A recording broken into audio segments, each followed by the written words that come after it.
Et bienvenue dans un Fantasia près de chez vous. Mon nom est Olivier et pour mon 22e film que j'ai vu à Fantasia, pour ce 17e jour aussi, j'ai vu le film d'animation The Relative World qui était accompagné d'un court-métrage d'animation qui se nomme Alexis Inside. Je vais commencer par le court-métrage. C'est un court-métrage qui joue sur la réalité virtuelle, sur les virus informatiques, sur la relation que la personne a avec l'informatique. C'est à peu près ça que je n'ai compris en tant que tel, puis de la relation des personnes, mais de manière virtuelle. Je peux pas dire que j'ai tant apprécié le style d'animation, une espèce de style un peu 2D, mais qui crée un 3D par des perspectives et surtout des ombres qui viennent créer, mais c'est tout en aplat. Les couleurs sont bien, mais j'aime pas trop le style des personnages, les environnements, tout ça. Donc, c'était correct, c'était sans plus. Pour ce qui est de Relative World, l'histoire nous plonge dans un monde où est-ce que il y a deux mondes parallèles. Si dans un monde, la personne meurt, dans l'autre monde, la personne va aussi mourir parce qu'ils sont reliés.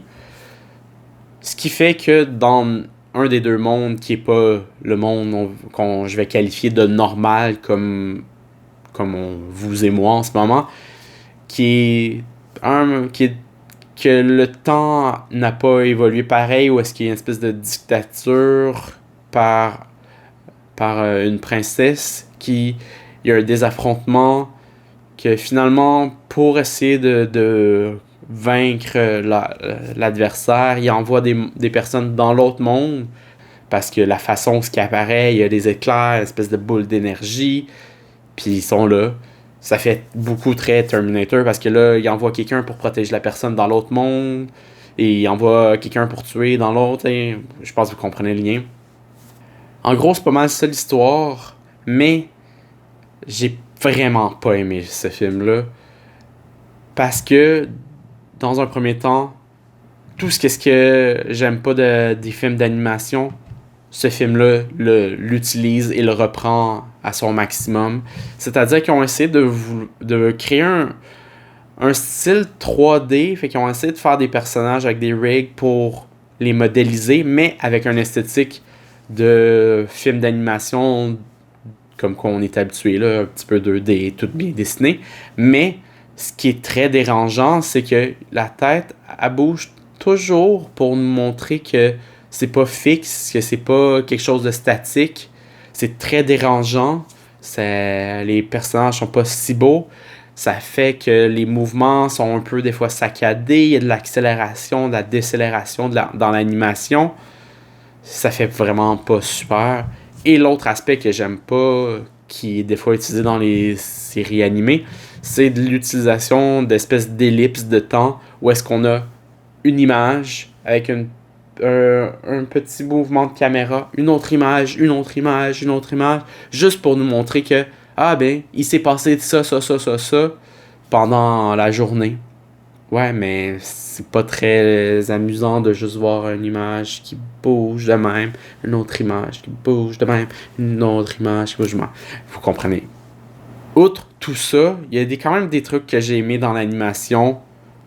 Plus dans le style des personnages, c'est plus les armes, l'espèce de côté futuriste, comment leurs armes se déploient. Ça, j'aime bien. Mais à part ça, j'ai pas trop aimé. Un des points dans l'histoire qui est très décevant, c'est qu'il y a une espèce de surexplication de ce qui se passe, de trucs qu'on avait déjà compris. Il nous l'explique des fois 2-3 fois d'affilée. Puis là, tu fais comme, mais pourquoi? Et il y a d'autres moments où c'est pas du tout expliqué. Fait qu'il y a comme une espèce de débalancement entre la surexplication et absolument rien. Le film est quand même assez long dans sa narration, dans le scénario. Parce qu'à un moment donné, ils font de quoi? Ils signent une espèce de traité, puis tu pourrais faire ah, fin. Mais non, il y a d'autres choses, mais ça aboutit pas, c'est long, ça avance pas, puis t'as encore des scènes où ce qui nous explique des trucs que tu fais comme, mais je m'en fous, ça apporte rien. C'était pas super. Je sais même pas si ça vient d'une série animée ou d'un manga ou peut-être d'une série web. J'espère que l'idée originale est mieux réalisée que ça. Parce que sérieusement, c'était vraiment moche pour l'animation. Vraiment. Une étoile et demie. Très faible. Ça va rejoindre des films comme JFR puis The Rat. Au bas de mes films de Fantasia. Alors, c'était Olivier. On se revoit dans un Fantasia près de chez vous.